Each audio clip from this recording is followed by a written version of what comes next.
महाराज जी, राधे राधे महाराज जी। जी राधे। आज ही बैठो। हम आपको गुरु बनाए हैं। हमको एक दिशा चाहिए। बोलो। मेरी लड़की बहुत मेरे को धोखा दी है। लड़की, सब बैठ जाओ शांति से। हाँ, लड़की क्या है, अभी बात करेंगे सबको, बैठो। लड़की मेरे को धोखा दे दी है। हैं? जोर से भैया, माँ पाठक। लड़की धोखा दी है मेरे को बहुत। लड़की ने आपको धोखा दे दिया? अरे ये लड़कियों को हो क्या गया, माओं को धोखा देने लग गई आजकल। मैं पढ़ी लिखी भी नहीं हूँ बस। तो कैसे धोखा दे दिया बेटी ने आपकी? मैं उसका फोन नहीं जान पाई। मैं सब चीज नहीं बता सकती यहाँ। कुछ बता दो। राधे राधे दोस्तों, आप सभी का हमारे चैनल में स्वागत है। बात करेंगे आज ऐसी महिला के बारे में जो पंडाल में आती है और कहती है कि गुरुजी, मेरी बेटी किसी पुरुष के साथ भाग गई है। तो दोस्तों आइए देखते हैं इस विषय में गुरुजी उस महिला को क्या समझाते हैं। अपने मर्जी से शादी कर लिए, मेरे से बात नहीं करती, बोलती तू जहर खा ले, फांसी लगा ले, तू मेरी मम्मी बनने का नाटक करती है, ऐसे करके मेरे को जो मुंह में आता है बोलती है। तो बेटा है आपका? बेटा नहीं है? अपनी मम्मी के साथ रहती हूँ, मेरा कोई नहीं है सर। पति कहाँ है? वो तो बहुत पहले छूट गया है। बहुत सारा। कितनी बेटियां हैं आपकी? एक ही है। और बेटी साथ नहीं देती आपकी? मेरे से बात नहीं कर रही, 1 साल हो गया। कहाँ चली गई, किससे बात करती है? अभी छतरपुर बजना में रहती है। शादी हो गई? अपने मर्जी से करी है। मनमाने तरीके से ब्याह कर लिया? मेरे को कॉस्मेटिक सीखने जा रही हूँ करके रायपुर गई है, और उधर से क्या क्या की मेरे कुछ पता नहीं चला है। मेरे से बात भी नहीं कर रही है अब। तो अब बेटी, मैया देखो, बेटी चली ही गई, बेटी बात नहीं कर रही है। अब बेटी के लिए रोने से अच्छा है कि ये आंसू भगवान की याद में बहाए जाएं। इसलिए हम कहते हैं कि बेटा बेटी से मन हटाओ, आज नहीं तो कल।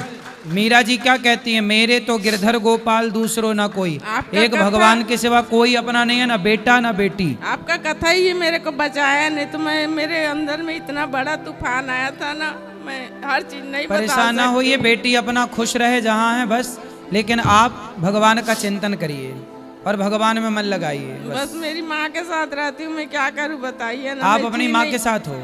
जी नहीं पा रही हूँ ना, मर नहीं पा रही हूँ, मैं क्या करूँ? नहीं, जियो, भगवान के लिए जियो। मर जाने से कोई समाधान, मर जाने से क्या होगा? जिंदगी भगवान ने दी है, बिंदास जियो।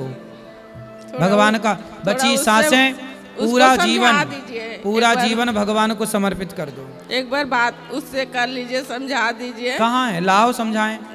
नंबर है उसका। अच्छा, फोन पे बात कर लेंगे। अच्छा, अभी हम बात कराना, हमारी समझाएंगे। पर क्या ना, दिल लगा गधी से तो परी किस काम की। ये छोरा छोरियों के चक्कर में पड़ने वाले छोरा ये अपना नाश करके ही लौटते हैं। ये किसी के समझाए नहीं समझते। रावण को रोग लगा प्रेम का, किसी पराई औरत का, तो उसे समझा के थक गए हनुमान जी, समझा के थक गए अंगद जी, मंदोदरी थक गई। सब विनाश काले विपरीत बुद्धि। ये छोरा छोरियों में जब मन लग जाता है ना बेवजह चरित्रहीनता की ओर, तब फिर कोई समझाए फिर भी ले आना, हम बात करेंगे, कोशिश करेंगे, अपना प्रयास। नंबर है लड़का का। लड़का का? जहाँ रहती है ना वो लड़का का। अच्छा, उस लड़के से चलो बात कराना, हम बात करेंगे अभी। राधे राधे गुरुजी। जी गुरुजी, मेरे 2 प्रश्न हैं। बोलो।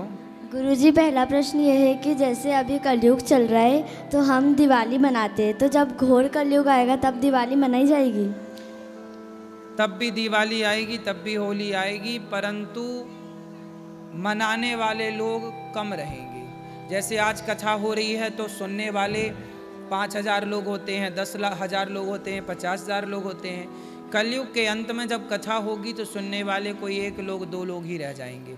मतलब सब कुछ होगा, त्यौहार तीज आएंगे, पर उन्हें मानने वाले, जानने वाले, समझने वाले लोग कम होंगे, क्योंकि पाप इतना बढ़ चुका होगा। जैसे आज भी देख लो ना, उसका एक सैंपल, आज भी मंदिरों में, गांव में, गली गली में जो मंदिर बने हैं कॉलोनी सोसाइटियों में, आरती जब होती है ना तो घंटा बजाने वाले कोई नहीं आते। आजकल आर्टिफिशियल घंटे लगाए गए हैं मंदिरों में, बटन दबाओ तो टन टन टन टन अपने से बजते हैं। मतलब ये स्थिति आ गई है सनातन धर्म में कि अब मंदिरों में आरती होती है तो घंटा बजाने वाले लोग भी नहीं होते। और शाम के टाइम शराब की दुकान में जाओ तो लंबी लंबी लाइनें होती हैं।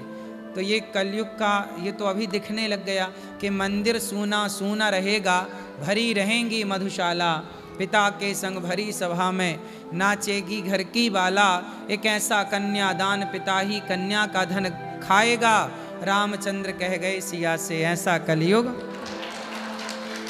और गुरुजी दूसरा प्रश्न ये है कि हमारे यहाँ है ना एक बिल्ली आती थी जब वो छोटी थी तब से, तो हमने उसको एक बार दूध दिया था तो उस दिन से हमारे घर पे आने लग गई। तो जब वो अच्छी थी तो सब लोग उसको खिलाते थे और अच्छे से वो हमारे घर में भी खेलती थी, पर फिर वो 5-6 दिन से नहीं आ रही थी और फिर थोड़े दिन बाद आई तो उसके एक पंजा कट गया था और एक पाँव भी पूरा खा गया था कोई कुत्ता।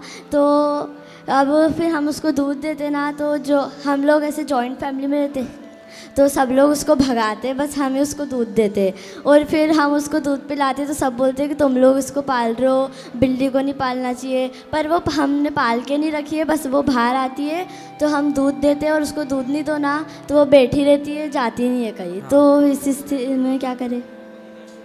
हम गृहस्थों के घर से ही कुत्ता बिल्ली इन सबको रोटी दूध निकलना चाहिए। आपने बिल्ली को दूध दिया, देते रहना, ये बहुत पुण्य का काम।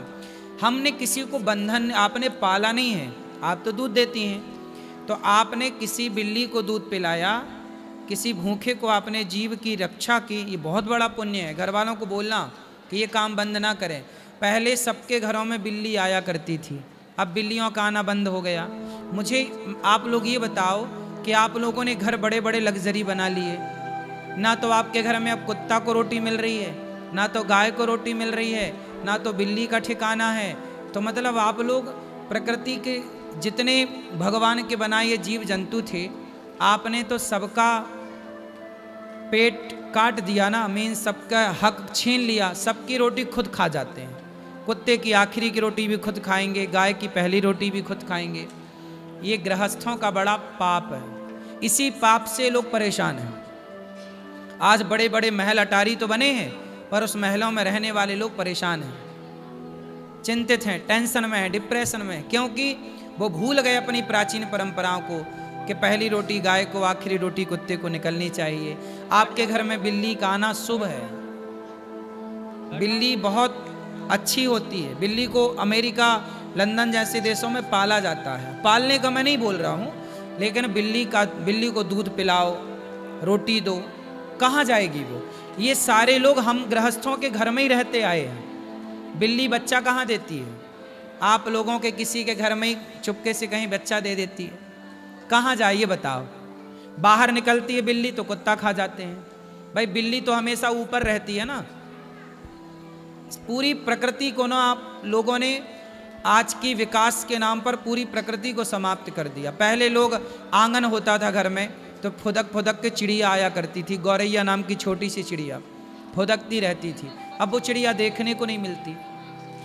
हम लोग पहले प्रकृति के बड़े करीब थे, अब प्रकृति से बड़े दूर चले गए।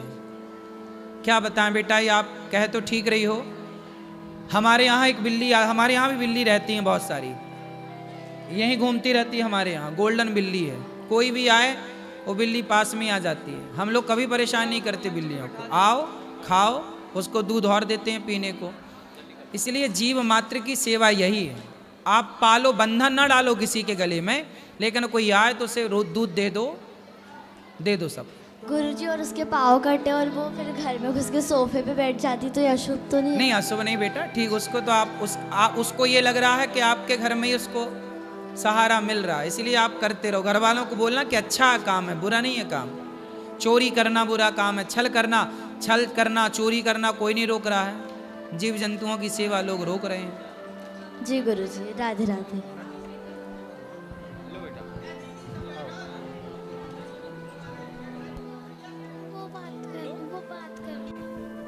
गुरुजी राधे राधे। हाँ जी, मैं मधुबनी बिहार से आया हूँ। एक सवाल है गुरुजी कि आयुर्वेद चिकित्सा के क्षेत्र में गौरी गोपाल आश्रम के द्वारा भविष्य में रिसर्च सेंटर खोलने की कोई योजना है क्या? खोल लेंगे। आयुर्वेद में तो अभी सरकार भी काम कर रही है, जी गुरुजी। तो अभी सरकार कर रही है, बहुत लोग कर रहे हैं, जरूरत पड़ेगी तो खोल लेंगे, जरूरत नहीं पड़ेगी क्योंकि तो नहीं जो स्थिति है अंग्रेजी दवा खा खा करके लोगों मैं तो की, देखो कहता हूं कि आयुर्वेद और अंग्रेजी दोनों की जरूरत नहीं है। यदि मेरे हिसाब से आप चलोगे तो ना आयुर्वेदिक की जरूरत पड़ेगी ना अंग्रेजी की जरूरत पड़ेगी। क्या देखो, सिंपल जीवन जियो। मैं कैसे जीता हूं, सोचिए। मैं एक बार खाता हूं और एक बार खा के दिन भर काम करता हूं, ठीक है। और साथ ही मैं खाता क्या हूं, अंकुरित दाल, अंकुरित चने, पपीता, फल और अंकुरित फूड, अंकुरित चीजें, बादाम थोड़ा, वो अंजीर थोड़ा, 2 अंजीर थोड़ा, 2-4 बादाम थोड़ा, ठीक है। ये सब खाओ, आप बीमार ही नहीं पड़ेंगे। आप थोड़ा दूध पियो, थोड़ा घी खाओ, थोड़ा दही खाओ, थोड़ा अच्छा शुद्ध गाय देसी, जहाँ मैं दूध दही की बात करूँगा वहाँ शुद्ध देसी गाय के दूध दही की मैं बात करूँगा, जहाँ मैं घी की बात करूँगा वहाँ शुद्ध देसी गाय के घी की बात करूँगा। यदि आप ठीक से खान पान, हमारे देश में इतना अच्छा खान पान था पहले, बीमार ही नहीं पड़ते थे लोग। आयुर्वेद तो अच्छा है, बहुत अच्छा है, होना भी चाहिए। मैं सवेरे काढ़ा पीता हूँ, तुलसी, और उसमें क्यों पाठक, काढ़ा में क्या क्या डालते हो, तुलसी, हींग, काली मिर्च, हींग नहीं, और जायफल, बड़ी इलायची, छोटी इलायची, दालचीनी और गुड़। मस्त काढ़ा मैं दिन में 1 बार 2 बार पी लेता हूँ। वो काढ़ा ही मुझे इतनी एनर्जी देता है कि भोजन की भी जरूरत नहीं पड़ती। शाम को बढ़िया 2 गिलास बढ़िया दूध पी लेता हूँ और सुबह बढ़िया भोजन 1 बार कर, सुबह अंकुरित अनाज, दोपहर का भोजन, शाम को दूध, काढ़ा 1-2 बार, हो गया काम, जरूरत ही नहीं है। अब काढ़ा हमारा ना एक प्रकार का आयुर्वेदिक हमारा इलाज है। जी गुरुजी। तो ठीक है, हमें डॉक्टर की जरूरत ही नहीं पड़ती, ठीक है। जी गुरुजी। सिंपल। आप ना, लोग ना उल्टा इतना खाते हैं, दिन भर चबाते हैं, दिन भर खाते हैं, और जब दिन भर खाओगे तो बीमार तो पड़ोगे। राधे राधे। आज देखो, आपको एक चीज बता दूं, जो आपका पेट है ना, अच्छा ये बताओ, आप रात को सोते हैं कि नहीं? सोते हैं तो आपकी बॉडी को आराम मिलता है।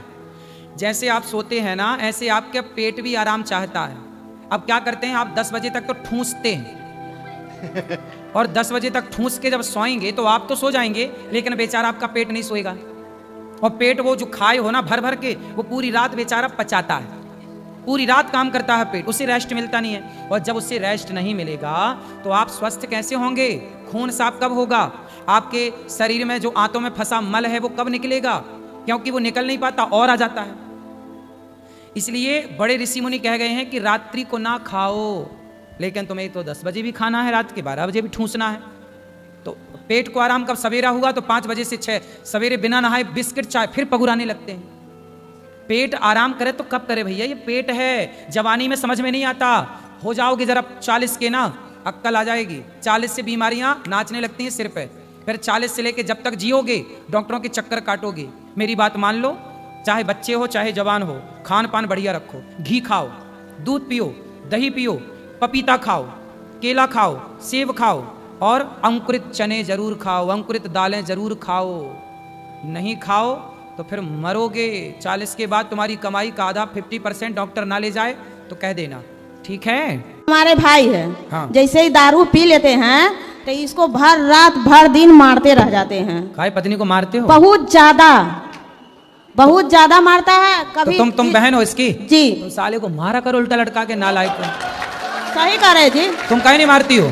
तुम भी मारो उसको 2, 10, 20 जूता। ऐसा गुस्सा देगा कि जैसे लगेगा अपने कपार अपने। तुम मारती हो कि नहीं इसको? जी नहीं। अरे अपनी भौजाई को पिटवा रही हो और भाई को हम नहीं? इसके पास रहते नहीं ना, हम इसको जब जाया करो जूता लेके जाया। हम इसको ले बड़ा 10 सवेरे 10 शाम को। शराबियों को ये शराबी जूते की भाषा मानेंगे। इसी को तुम बहन हो ना जी। अब तुम जमाओ 10 सवेरे 10 शाम को। हम इसी के माने इसी को लेके हम यहाँ गोरखपुर से इतना दूर आए हैं। क्यों? पत्नी खड़े हो जाओ। अरे पत्नी नहीं, पति।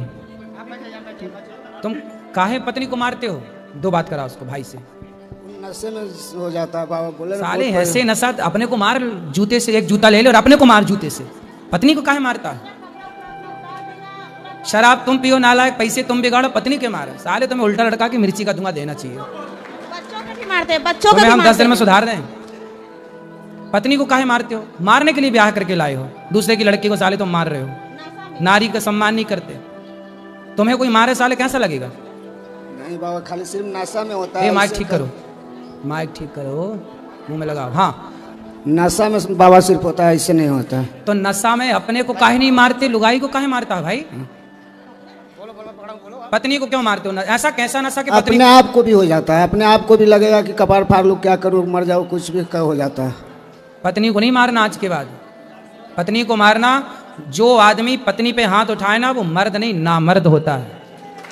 हिजड़ा होते हैं वो लोग जो पत्नी पे, नारी पे क्या अरे हाथ उठाना है साले, आतंकवादियों पे हाथ उठाओ, देशद्रोहियों पे हाथ उठाओ। अबला नारी जो तुम्हारे भरोसे आई है, जो तुम्हारे लिए मांग सजाती है, तुम्हारे लंबी आयु की भगवान से प्रार्थना करती है, तुम्हारे लिए करवा चौथ रखती है, तुम्हारी आरती उतारी है, तुम्हें परमेश्वर मानती है, तुम उसे मारते हो, तुम्हें शर्म नहीं आती? नारी कितना सम्मान करती है पुरुष का, भगवान मानती है पति को, और तुम बताओ उसे मारे डाल रहे हो। बेचारी आज तक उसने तुम्हें मारा? जी नहीं। सोचो कितनी सहनशील होती है नारी के पति मारे जा रहा है और पलट के एक बार वो जवाब। और ये दुनिया का कोई मर्द है ऐसा कि तुम एक थप्पड़ मारे तुम बिना पलट के मारे रह जाओ? साला हमें 4 मारेगा तो एक तो मार ही डालेंगे उसको। लेकिन लुगाई को देखो कितना मार रहा है, वो पलट के एक जवाब नहीं दे रही है। कितनी सहनशील तुम्हारी पत्नी है जो तुम्हें एक पलट के जवाब नहीं दिया, वो तुम ऐसी देवी जैसी पत्नी पे हाथ उठाए जा रहे हो। सही है?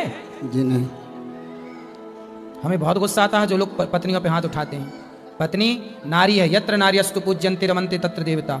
जिस घर में नारी का सम्मान होता है ना, वहाँ नारायण का वास होता है, लक्ष्मी का वास होता है। हमारे कृष्ण ने राधा रानी के पांव दबाए हैं, चरण दबाए हैं। नारी का इतना सम्मान है, इसलिए पांव दबाया करो, मारा ना करो। क्या जी, क्या करोगे अब? नहीं मारेंगे। पांव दबाना और इतने दिन मारे उसका हिसाब चुकाओ। तुम्हारी बस पांव दबाएगी, तुमने दबाओगे? सॉरी बोलो पत्नी को, खड़े हो जाओ। पत्नी को सॉरी बोलो, बोले हम नहीं मारेंगे। ए बहना तुम बैठो, बोलो पत्नी को सॉरी। सॉरी। सॉरी शक्तिमान, बोलो सॉरी शक्तिमान। पत्नी शक्तिमान है कि नहीं? जी। अब नहीं मारना? जी। पक्का वादा करो कि अब नहीं मारूंगा। जी अब नहीं मारूंगा। पत्नी से कहो, पत्नी से कहो कि नहीं मारूंगा। अब नहीं मारेंगे। है ना? कान पकड़ो, कान पकड़ के बोलो अब नहीं मारूंगा। अब नहीं मारूंगा। ठीक है, अब प्रेम से रहूंगा। प्रेम से रहना। जो नारी का सम्मान करते हैं ना, वहाँ खूब लक्ष्मी होती है, भगवान की कृपा होती है। ठीक है? आपको कुछ कहना? पत्नी महारानी से बात कराओ। सर राधे राधे। सर इसको क्रिया खिला दो, हमको बहुत अच्छा हैं? क्रिया खिला दो इसको। क्या खिला दो?